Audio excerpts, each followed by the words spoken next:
आम जनता के सामने देश के अति कड़वे समाचार प्रस्तुत कर। अभी अभी सूचना मिली है कि तिब्बत में 5.2 तीव्रता का भूकंप आया। यानी इसका मतलब ये हुआ कि हिमालय करवट बदल रहा है और इसका प्रभाव है ना भारत, पाक, अन्य देशों पर भी पड़ेगा।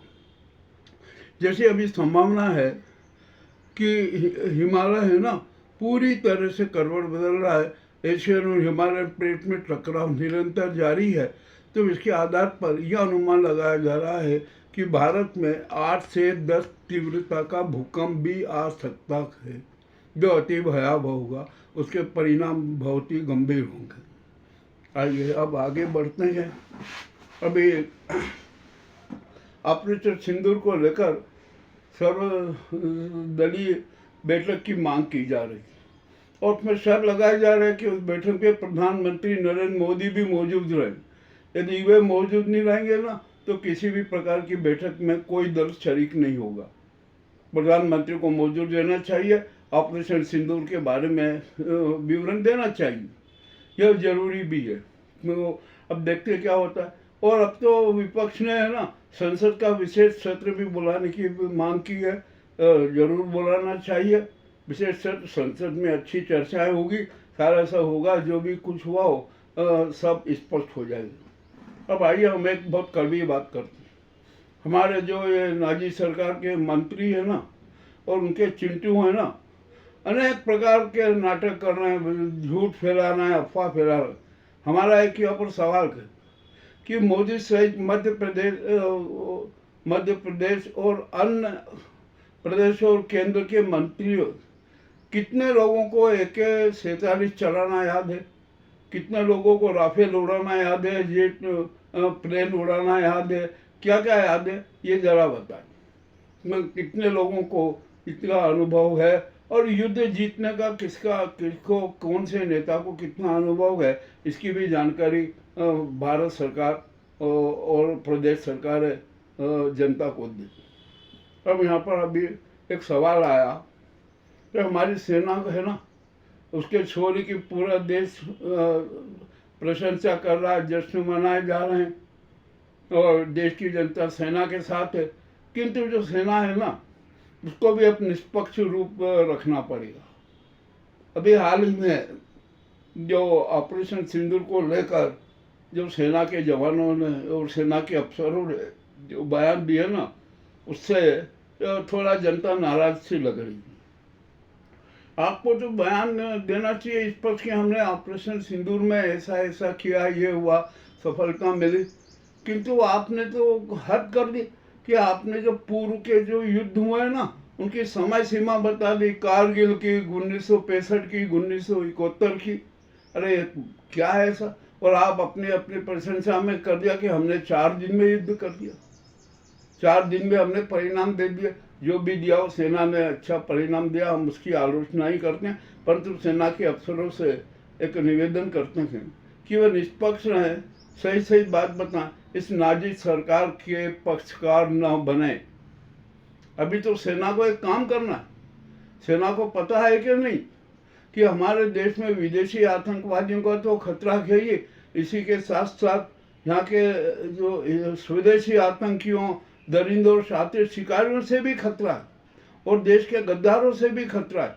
आपने अभी देखा ना कि पाक को हमारे यहाँ की सूचना देते हुए 2 जासूस पकड़ा है। अनेक भारतीय भी ISI से संबंध है।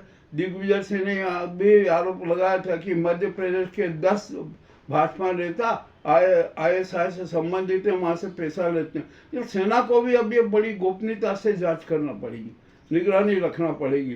सारा ये हुआ। अब संसद का सत्र ये हमारी नाजी सरकार कब बुलाती है, अभी इसकी कोई तारीख तय नहीं है और उसको किसी भी हालत में बुलाना ही चाहिए। आइए हम मध्य प्रदेश की बात करें। मध्य प्रदेश में CM 2028 को लेकर बड़ी तैयारी चल रही है, खूब घोषणाएं हो रही है और 23,200 करोड़ के विकास की योजना का भी ऐलान किया गया। परंतु अब यहाँ हम सवाल यह है कि हमारे देश में भ्रष्टाचार और घोटाले तो हमारे संस्कृति बन चुकी है। 23,200 करोड़ में कितने करोड़ों का घोटाला होगा, कितने का भ्रष्टाचार होगा, कितने का कमीशन में बांटा जाएगा, इसकी भी हमें जानकारी रखना पड़ेगी। अभी एक समाचार आया कि हेमंत बिस्वा ने एक अपनी अलग से ही राय रखी कि 1971 में जो हमारी भारतीय सेना और भारत ने सफलता प्राप्त की थी ना, उसका परिणाम भारत को नहीं मिला। अरे बिस्वा जी, आप क्या परिणाम चाहते हो? आप जरा अपना परिणाम तो देख लीजिए कि क्या हुआ, कैसे हुआ, क्या नहीं हुआ। अरे ये झूठी बात की। और अब यहाँ पर जो नाजी गेंद के चिंटू हैं ना, उनके काले कारनामे देख लीजिए। भारत पाक के बीच युद्ध विराम किसने करवाया? ये भी एक बात बड़ी समस्या है। और जो युद्ध विराम का समझौता हुआ ना, विक्रम मिस्त्री ने तो उसको 4 बजे अपनी पत्रकार वार्ता और विजय समाचार के द्वारा जारी किया। तो इससे जो भाजपा के जो चिंटू है ना, नफरती चिंटू, वो बौखला गए और विक्रम मिस्त्री के घर पर, उनके परिवार पर अनर्गल प्रचार करने लगे, हमला करने लगे। बेचारे विक्रम मिस्त्री ने है ना अपना अकाउंट ही बंद कर दिया। यह है नाजीवादी गैंग के चिंटुओं की हालत। अरे आपको सवाल करना है, मोदी से पूछिए कि किसके कारण यह युद्ध विराम की घोषणा की। आप उनके खिलाफ करिए ना, उनकी हिम्मत नहीं है। अब सीधे सच्चे जो विचार है विदेश मंत्रालय के विक्रम मिस्त्री है, उनके खिलाफ आपने जिहाद चालू कर दिया। अरे जरा ईमानदारी से तो सोचिए कि आखिरकार ये युद्ध विराम किसने किया, क्यों किया। अब मैं यहाँ पर एक बात याद दिला दूँ, और 1972 में एक सिमला समझौता हुआ था, जिसके तहत स्पष्ट था कि भारत और पाक के बीच आपसी बैठकर टेबल पर बैठ के समस्याओं का समाधान होगा। किसी भी राष्ट्र की उसमें मध्यस्थता मान्य नहीं होगी। अब किंतु जो ये ऑपरेशन सिंदूर का जो हम हुआ ना, इसमें आखिरकार किसके पहल से युद्ध विराम हुआ और किसके पहल से भारत ने युद्ध विराम की घोषणा की? मामला बड़ा बेहद पेचीदा है, जानना पड़ेगा। देखिए, ईरान एक, सऊदी अरब 2, यूएई 3, अमेरिका 4, ये सब राष्ट्र मध्यस्थता करने को तैयार थे भारत पाक के बीच। अब इनमें से किसके प्रभाव से युद्ध विराम की घोषणा हुई, इस बात को तो मोदी सरकार को बताना पड़ेगा और मोदी जी को बताना पड़ेगा या सेना को बताना पड़ेगा। सेना को तो फ्री हैंड था ना, तो ये प्रधानमंत्री का युद्ध विराम स्वीकार करने वाले कौन होते हैं? इनको कौन सा अधिकार है? अब ये सेना के अफसर बता, सीडीएस बता कि क्या उन्होंने भी युद्ध विराम की स्वीकृति दी? यदि उन्होंने स्वीकृति दी है ना, तो ये भी उचित नहीं होगी। अब मामला बड़ा पेचीदा होता जा रहा है और देश में क्या होगा, कैसे कुछ चलेगा, समझ में नहीं आता। और अब तो सेना को है ना एक बहुत कठोर कदम उठाना है। यहाँ पर यह काम करना पड़ेगा कि देश में स्वदेशी आतंकी और जो दरिंदे हैं, साथी शिकारी हैं, जो लव जिहाद वाले हैं और अनेक प्रकार के समाज को, राष्ट्र को तोड़ने का कमजोर कर रहे हैं ना, उनके खिलाफ भी कठोर कार्रवाई करना पड़ेगी। अब हम यहाँ पर सेना से सवाल है, हम करना नहीं चाहते किंतु मजबूरी में करना पड़ता। राफेल की घटना के बारे में आप चुप को, जब हमारे 2 राफेल आपस में टकरा गए और उसका संचालन है ना भारतीय नहीं कर रहे थे, फ्रांस के ही 2 लोग थे, फ्रांस के पायलट थे, वही चला थे। और किस कारण आपस में टकराए, दोनों नष्ट हुए, इसका भी जवाब तो सेना को देना ही पड़ेगा ना। उतने पर सेना मौन है, आखिरकार क्यों हुआ? और हम तो फिर यहाँ पर पूछते हैं सेना से, ये बता के राफेल चलाने वाले कितने शिक्षित पायलट हमारे यहाँ पर हैं, इसका भी जवाब देना पड़ेगा। और यदि नहीं है तो क्यों नहीं है, ये भी एक बड़ी दिक्कत है। मामला और सवाल बड़ा कड़वा है, परंतु इसका जवाब तो देना पड़ेगा। हमारे देश में कल आतंकवाद को साथी आतंकवाद का अंत कैसे किया जाता है, भगवान नरसिंह की जयंती मनाई है, पूरे देश भर में मनाई गई। और उन्होंने जिस ढंग से आतंकवाद और आतंकवादियों को नाश किया ना, उससे हमें सबक सीखना पड़ेगा। भगवान नरसिंह की अनेक जगह आरती उतारी गई, बहुत सारे कार्यक्रम किए गए, शोभा यात्रा निकाली गई। और उज्जैन में तो है ना, लक्ष्मी नरसिंह मंदिर में भव्य शोभा यात्रा निकली, दोपहर को आरती हुई और संध्या को प्रसादी के रूप में स्नेह भोज का भी कार्यक्रम रखा। अच्छा रखना चाहिए, जनता के साथ ही होना चाहिए। अब हमारे देश में है ना एक बहुत बड़ी समस्या है गद्दारों की। ये गद्दार इतने हैं कि उनकी गिनती करना मुश्किल है। कौन कब कहाँ कैसे गद्दारी करेगा ये भी जानना मुश्किल है। हर चेहरे पर तो मुखौटे लगा, अब किसकी का मुखौटा हटा, कितने हटाएंगे? यहाँ पर तो एक दो नहीं और सैकड़ों मुखौटे लगाकर हमारे देश में गद्दार घूम रहे। और गद्दार सभी में, कोई अलग किसी में नहीं है, सब में है गद्दार।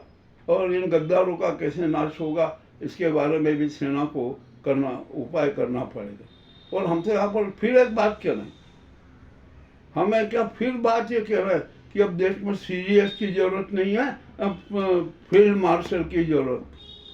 तो ये फील्ड मार्शल की नियुक्ति है ना, राष्ट्रपति व सेनाधिपति है, वे तुरंत आदेश निकालें कि हमें CDS की पोस्ट खत्म करते हैं और इसके स्थान पर फील्ड मार्शल की नियुक्ति करते हैं।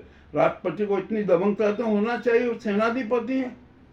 और मेरे तो समझ में नहीं आ रहा कि राष्ट्रपति इतनी लचर क्यों है, वो क्यों नाजी गैंग की कठपुतली बनी हुई है।